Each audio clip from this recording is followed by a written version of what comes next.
Hi, this is Hank reporting from Kyiv, and this is my update on Russian-Ukrainian war. Let's see what happened around Ukraine in the last 24 hours. Shahed hits. Traditional Russian values. Russia raised interest rate. BRICS summit fail. Really? T-34s? 4 new military plants in Ukraine. Russian losses in a war.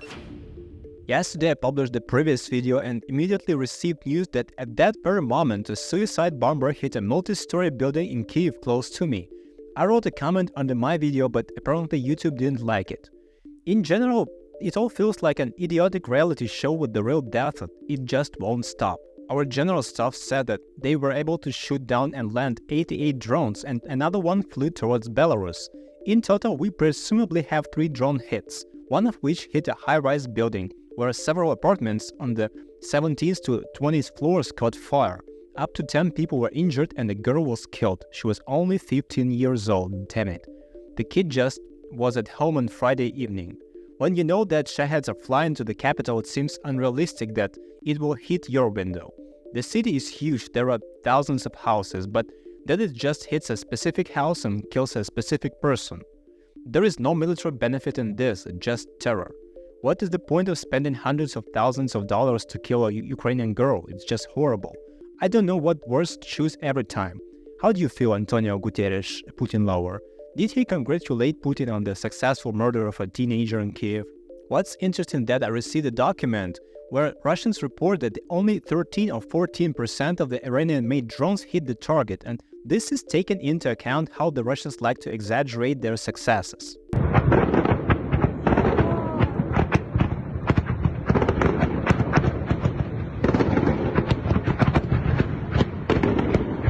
This is also a video filmed here yesterday. These are not fireworks, we haven't seen fireworks for a long time and we don't enjoy them anymore.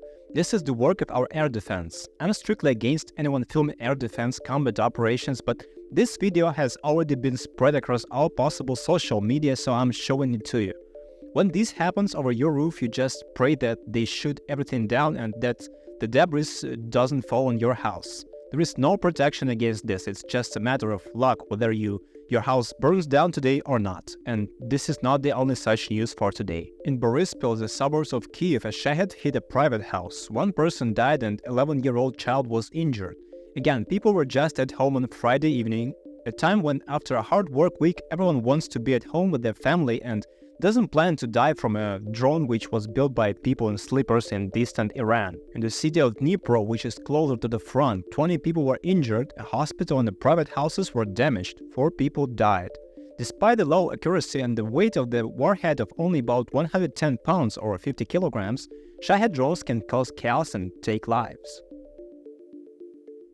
I said earlier in the video that those mythical traditional Russian values are not defined. They are fighting for a metaphor and they cannot explain, but now I have found a poster called Traditional Russian Values, finally. I want to spend a few minutes of your time to go through the list and then draw some conclusions.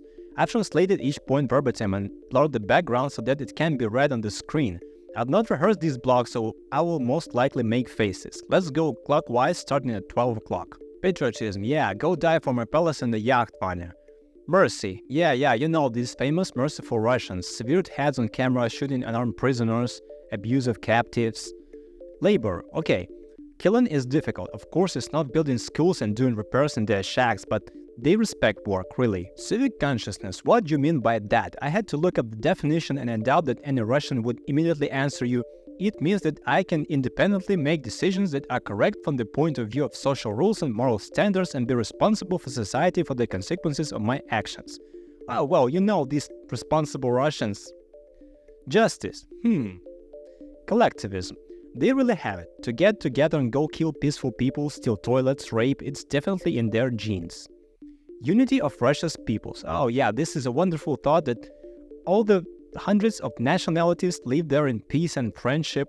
Yeah, no one in the world hates Russians as much as Russians themselves. One region despises another. Chechens despise Russians, Dagestanians despise Chechens, Burats generally hate everyone, and so on. This whole salad is held together only thanks to terror, repressions and suppression of will and a lot of propaganda.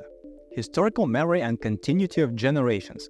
In their perverted form, saturated with propaganda, they truly believe that they are continuing the work of their grandfathers who defeated fascism. Only Russians will not be able to explain you what the fascism is. As they say, the main thing is not to end up on yourself during the investigation. Serving the government and responsibility for its future. To serve the state? Yes, they certainly have it.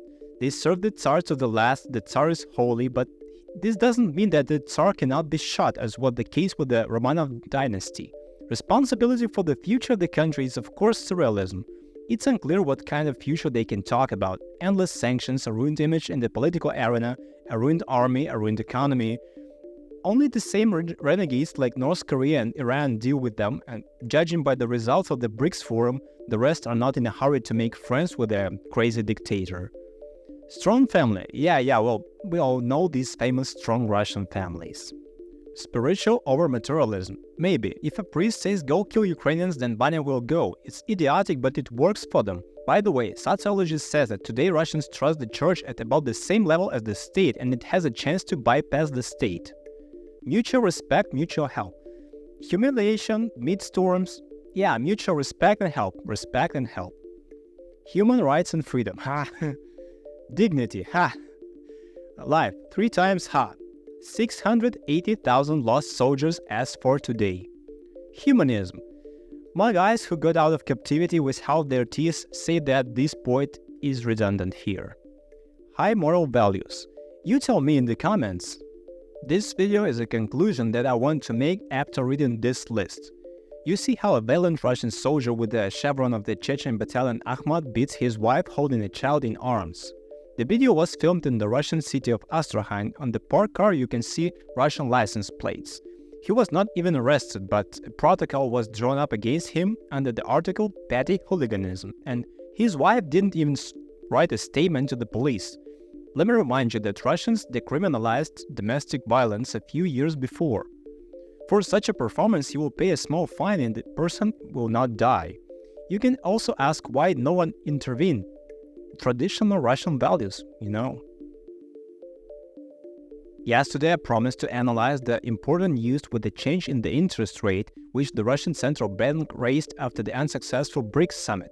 At the same time, I'll explain why the summit worth about $250 million failed despite the fact that Russians write about 3 days that shook the world. Lord, what kind of curse do they have with this conquest of the world in 3 days? You already took Kyiv in 3 days, yeah. Chart, you see the change in the bank rate in Russia over the past 10 years. I'll say right away, I'm not an economist and I had to study a dozen articles from professional economists to understand the essence. The bank rate tells at what percentage the central bank of the country gives a loan to business. The higher the loan percentage, the more difficult it is for local businesses to make money. In chart, you see a sharp jump in 2014. Why? The beginning of the war in Ukraine. That was when Russia seized Crimea and part of the Donetsk and Luhansk regions. Then, as you can see, over the next few years, they gradually lowered the rate until 2022, when Putin launched a full-scale invasion and immediately received an increase in the rate by almost 5 times. And then this so-called Black Friday, October 25. The scenario of raising the rate by 1% was considered, but in the end they raised it by 2 at once. This may seem insignificant, but if you consider that the economy is overloaded during the war and then with 5% of profit, 1 extra percent of expenses will already be a problem. And in December they plan to raise the rate by another 2%. Maybe Putin is not as good as he says. And what does his head of the central bank, Elvira Nabiullina, say? By the way, one of our main opponents, she is the one who prevents the Russian economy from collapsing.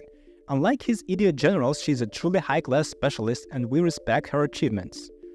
It was worth the effort to keep this whole farce afloat. Quotes from Nabiullina. We are not seeing any signs of inflation slowing down. In September, the rate of price growth accelerated again. Core inflation exceeded 9%. Inflation in 2024 will be twice as high as the target of 4%. We cannot say when the key rate will start to decrease. What does this mean for us? They have a bad situation and they cannot fix it. This doesn't mean that, say on Wednesday at 10 a.m. the Russian economy will enter a complete collapse, but it does mean that everything has just gotten worse for them and will get worse in future. Russia is fighting for its own money, of which there is a lot, but it is not endless. Ukraine is fighting for its money and with the support of the world community. Our economy is much worse because About 20% of the country is occupied and another 10% is destroyed. Millions of people have lost their jobs, homes, and all their savings. That's me, by the way. But we have no choice but to move forward, and Russia has a choice to stop the war, but then it will have to deal with all these internal problems, so both sides are now going all in. So Moscow tried to convince everyone that the BRICS summit is an event of special importance, and it has turned the world order upside down in these 3 days. From everything I read in our and international news, I understood that special emphasis was placed on the fact that Antonio Guterres, the head of the UN, arrived there on a visit. Let me remind you that Judas refused to attend the peace summit in Switzerland, which was organized by Ukraine several months ago. What did Guterres' visit essentially give other than the fact that he disgraced the UN in front of the entire civilized world?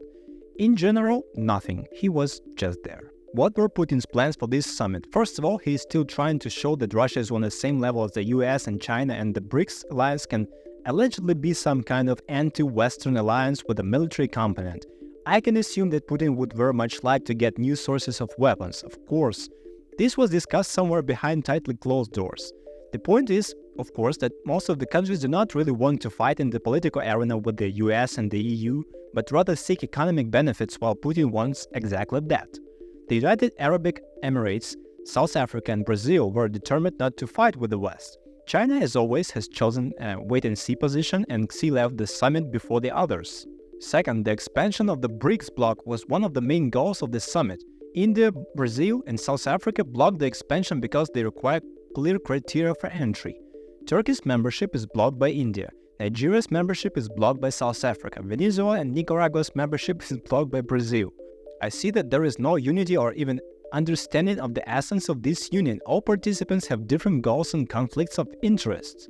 Third, Brazil made a very interesting move. President Lula didn't attend the summit citing illness, but the doctor's restrictions didn't apply specifically to the date of the summit.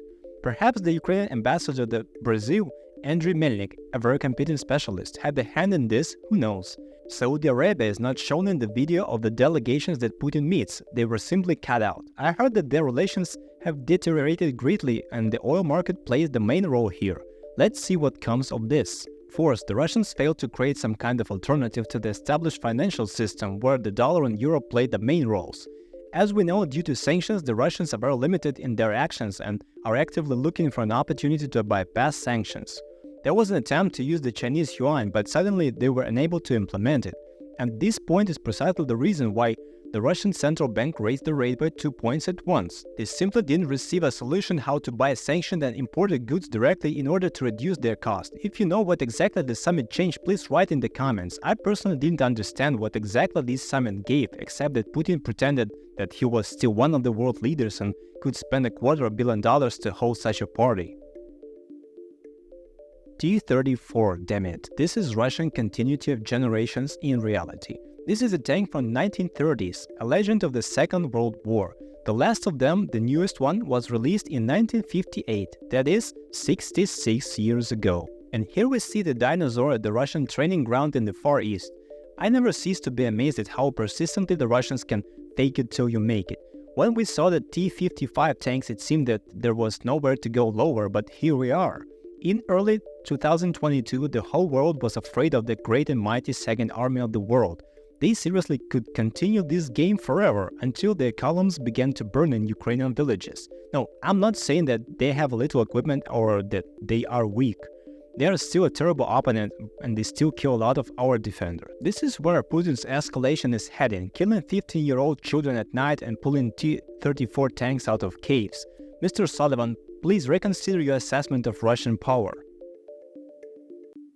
And I really want to continue the previous news with this one. The German arms manufacturer Rheinmetall is building 4 new military plants in Ukraine. One plant is already operating, they are repaired armored vehicles, and by the end of the year we will receive new Lynx IFVs produced under license. There will also be 2 plants for the production of gunpowder and ammunition, which we need so much. This is the basis. And the force will develop air defense systems. This news gives me optimism and looks nice against the background of these T-34s. Russian losses in the war. As of today, we have added another 1,690 destroyed occupiers to the statistics. The total figure is 687,600 people killed and wounded, not counting the losses of those who fell ill or didn't make it to the hospital. Such losses are impossible to count, and Russia of course hides them. 191 units of equipment will also no longer be able to drive and shoot. This is good news for us. There is a small hope that Xi Jinping will influence Kim and he will not supply the Russians with a large number of heavy armored vehicles to increase tension, because this is the only option for Putin today. He has no other sources for such gear. Otherwise, there is hope that South Korea will enter the game and give us enough modern equipment to protect us from the Kim's barbarians. This is in their interests. Oh damn, how closely all this is connected, and we are here in the middle of the hurricane. After tonight's attack, which lasted more than 7 hours, I barely finished these tags on the 5th try, but it was necessary to record, and I regret that I didn't start filming these videos at the very beginning of the invasion, but probably better late than never. Tomorrow I photograph another demonstration of families of prisoners of war despite the threat of a terrorist attack. Honestly, it's scary, but I hope that our security service will do everything to prevent this from happening. We will still go out anyway. Stubborn Ukraine, you know. Thanks to everyone who watched these videos, and there are almost 700 of us already, wow. If you want to support this channel, below the video there are links to subscription to Buy Me a Coffee and PayPal. Take care, and I hope to see you tomorrow.